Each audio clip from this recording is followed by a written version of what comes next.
Good day, folks. This is Bob from BBD, back with foreign policy because there's such a massive churn in Afghanistan. The topic of discussion, I've seen three tenors of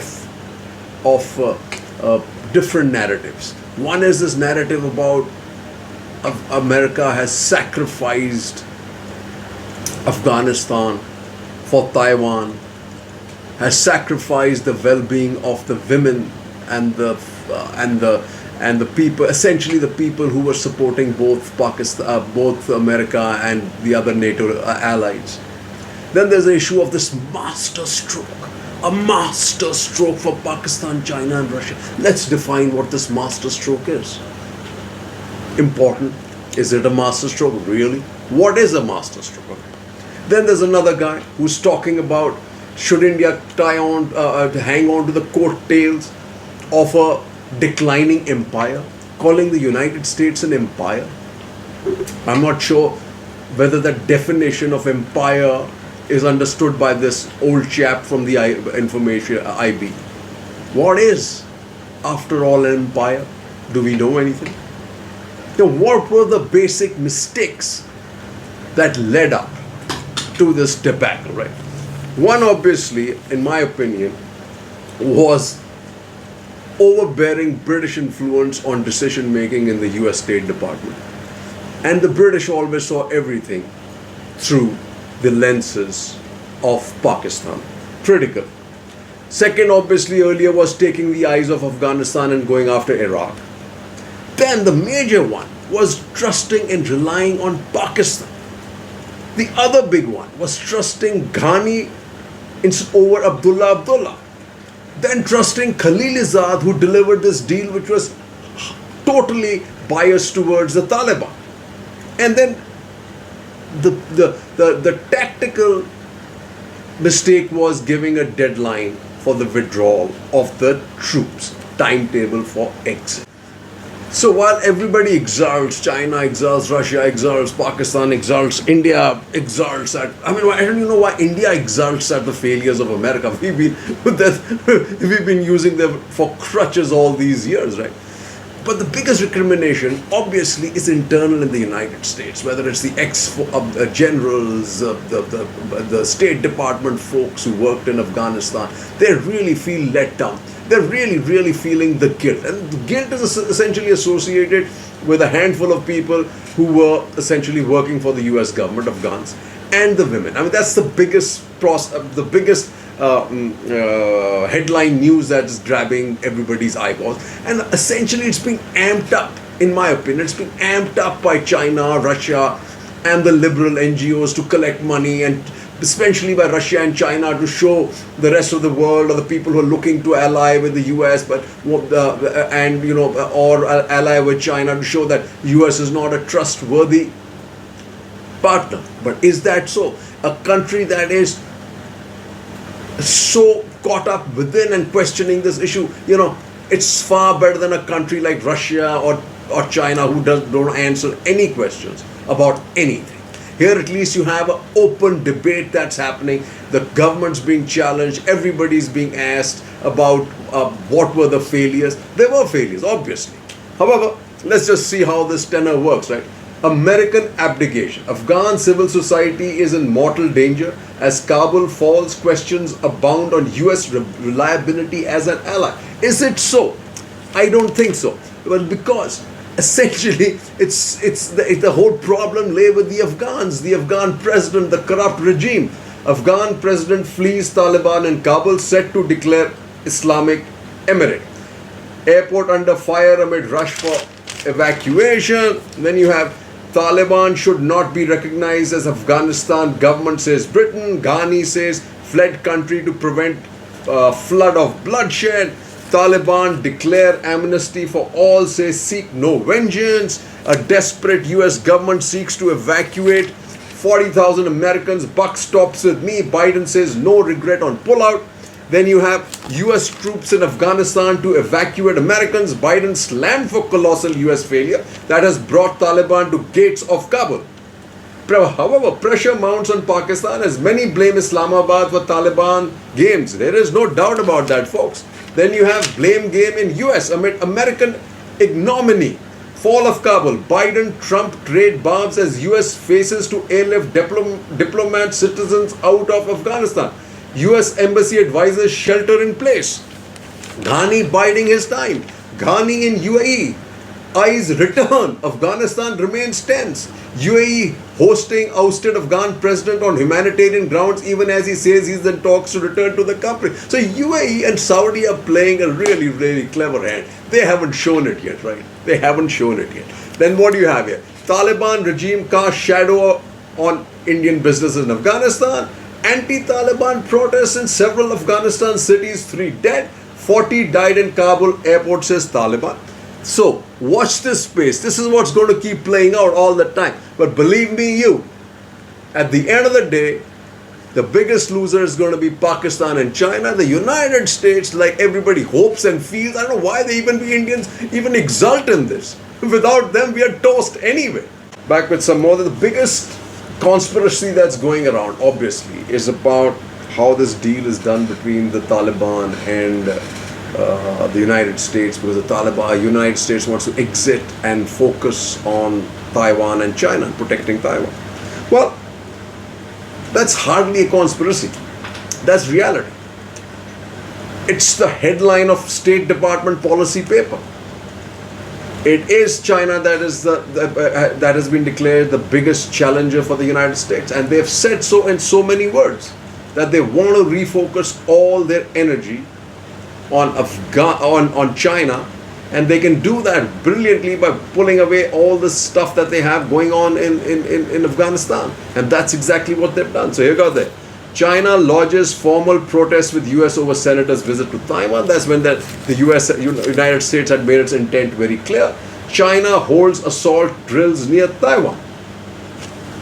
That's happened last week. So that the gloves are off, and it is crystal clear. There is no conspiracy. Afghanistan has not been sacrificed as a lot of people say. It's just the priorities have shifted. The United States has a lot more to lose with in competition with China. China and Russia actually, and Pakistan, want to keep the United States in the quagmire of Afghanistan, to keep it to weigh it down, just like China has done with India by using Pakistan. But eventually, finally, this had to be this cat had to be built, and it has been done. Okay, there has been some issues in withdrawal. The sights coming out of Kabul are not too cool, but hey, I'm not sure it could have been done any better. I think Pakistan would have continued to create impediments for US withdrawal. So hey, I think the US knew something that we don't. So more later. So continuing here, you have pockets of resistance. Government holdout Panjshir aims to resist Taliban.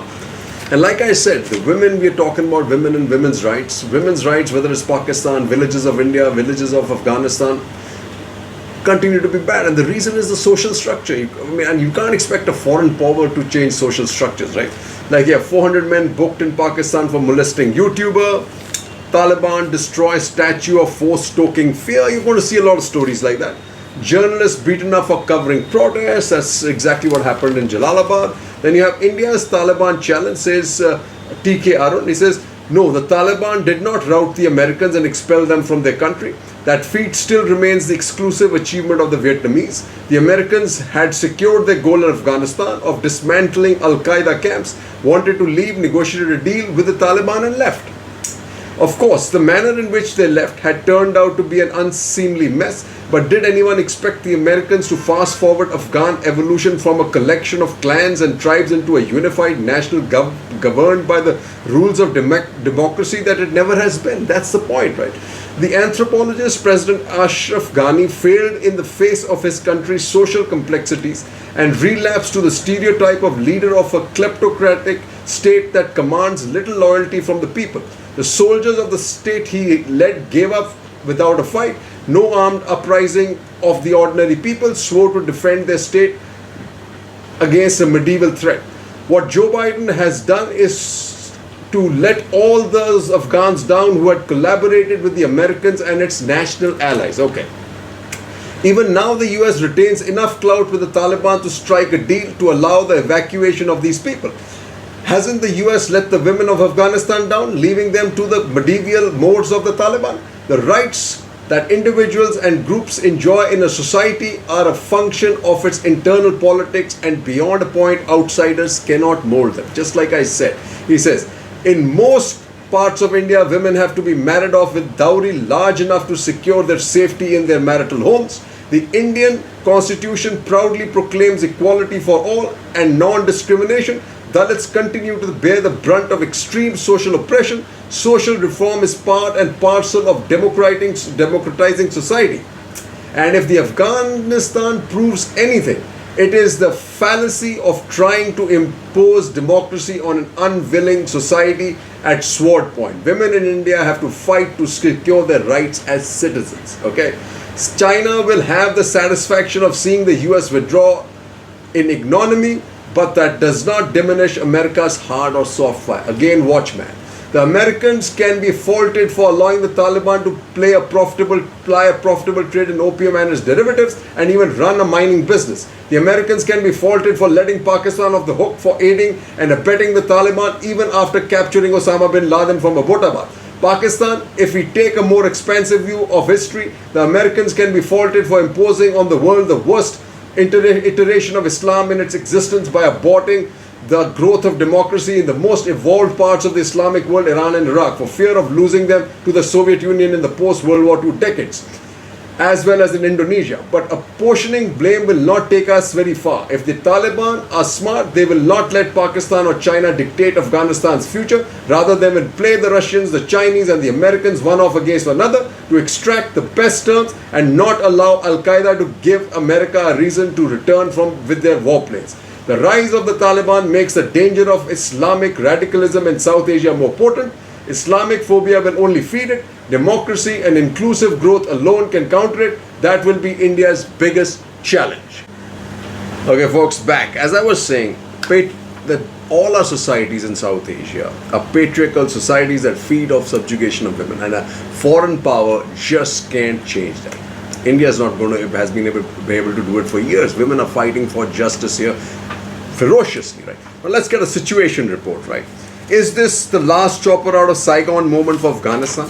As I pointed out to you in my previous, it absolutely is not. It is something the United States has been planning. It may look bad in terms of a movie, makes a good movie scene, but outside of that, not so. But what really happened? Why is Afghanistan's US military is crumbling? What went wrong? Here's what went wrong. Back in March, top US lawmaker Republican Stephen Lynch told us that corruption in the Afghan government is a big threat as the Taliban, and we are seeing that play out in real time on the battlefield today. As Lynn O'Donnell reports for FP from Kabul this week, the Ministries of Defense and Interior are notoriously corrupt, and the experts also cite widespread ineptitude, lack of leadership and self-interest in the rapid collapse of Afghan security forces. Just two examples, right? Then, while the Air Force has been holding tight, what's happened is Afghan Air Force saying that 1/3 of the fleet of 160 aircraft were inoperable, thanks in large part to the departure of Pentagon contractors. The loss of contractors is key. Along with the withdrawal of US and NATO troops, thousands of contractors who supported coalition Afghan forces also left. They didn't make the headlines, but officials say they were effectively the logistical backbone of a functioning Afghan army. Without them, all the things that kept us military functioning, supply chain management, training, equipment, maintenance, are significantly hindered. And that has been the most important part, the corruption and the logistical backbone provided by the contractors, folks. But is this a Saigon moment for the United States? As far as the movies go, the Kabul airport sure looks like one, but in reality, it is nothing. It is quite far from the truth, folks. Jai Hind.